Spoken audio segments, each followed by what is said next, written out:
Hi everybody, my name is Ryan. I'm here with my video series Drum Set Lessons for Kids. Today I wanted to talk a little bit more about the matched grip that we use to hold the drumsticks. I did a video a little while ago about how to hold a stick and mentioned that there's two kinds of grips that we generally use. The matched grip, where your hands are the same, like this, and the traditional grip, where your left hand holds the stick like this. We'll talk about that more in another video. Today I want to talk about this matched grip. How do you do it? How does it work? Well, I don't think that there's one specific or correct way that you have to do it. It's really not a science or some kind of mathematical truth. It really depends on you, I think. It depends on the individual. We all have a little bit, slightly different anatomy. Our hands are bigger or smaller. We have different shapes, different size fingers and all that stuff. I think even the length of our arm, and our wrists and flexibility, that can all have an effect. So my philosophy is, my idea is that you just want to hold the stick in the simplest way possible. You don't want to complicate it at all. In fact, if you take your hand and just kind of lay it down in front of you as relaxed as possible, you want to preserve this as much as you can, because you want to have total relaxation so that you can get speed later on. Now you'll notice when you put your hand down that your fingers are going to be naturally curved, and you just want to kind of lay the stick in there like this and then just wrap your fingers around the stick as loosely as possible. So you don't want to use too much force to grip the stick.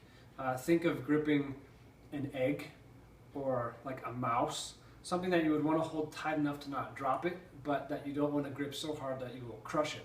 That's kind of how you want to hold a drumstick, to be as relaxed as possible. Now, does the stick need to point this way or this way in your hand? I really don't think that matters. That's one of those things that you can kind of just experiment with and see what works for you, see what you like.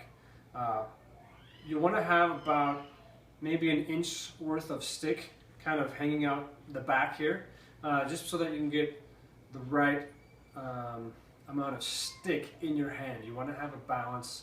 That's about 1/3 of the way up the stick, because that's where it's going to physically bounce the best and be most balanced for this bouncing motion.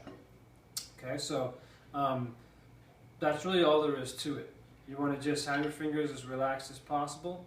Turn your hands over like this. Whether you turn your hands so that the thumbs are more up like this, or so that the back of your hands are more facing up like this, again, I really don't think that matters. And in fact, on a drum set, you're moving around so much that you find that you'll be turning your wrist like this all kinds of ways, and you're going to be hitting the drums a lot of different ways. The important thing is that you just feel comfortable holding the sticks like this, just whatever's really natural to you, and that you stay very relaxed.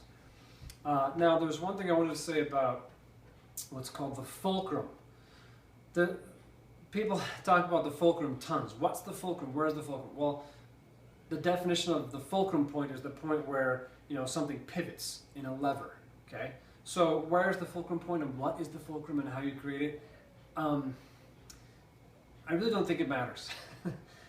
Whether you grip the stick mostly between your thumb and your index finger, and then kind of use these ones to just support the stick from the back, or whether you grip the stick mostly between your thumb and your middle finger, and you kind of do less with your index finger, I really don't think it matters. I've kind of changed and evolved my grip as I've studied and learned and practiced over the years, and I will grip the stick differently depending on the style of music that I'm playing. I tend to, me personally, I tend to do less with my index fingers, and I find that I can drum just about anything I want to without my index fingers at all. I know some people, I've had one of my teachers at grad school felt that he couldn't do anything that he wanted to do without using his index finger. That was the sort of the basis of his whole grip. So it's really different from everybody. One of the most famous and well-known drummers and drum educators out there, John Riley, I got to have some lessons with him once, and I got to see a clinic that he did, and someone asked him, "Where's the fulcrum? How do you do the fulcrum?" And his response was, "I don't even know what that means." and then he didn't want to discuss it and just moved on. And I kind of have ascribed to that point of view that it really doesn't matter. Just whatever you feel comfortable with, hold the sticks loosely. You want to be using your wrists, more than anything to move the sticks up and down, and the rest doesn't matter. Just do what feels good to you. That's my opinion.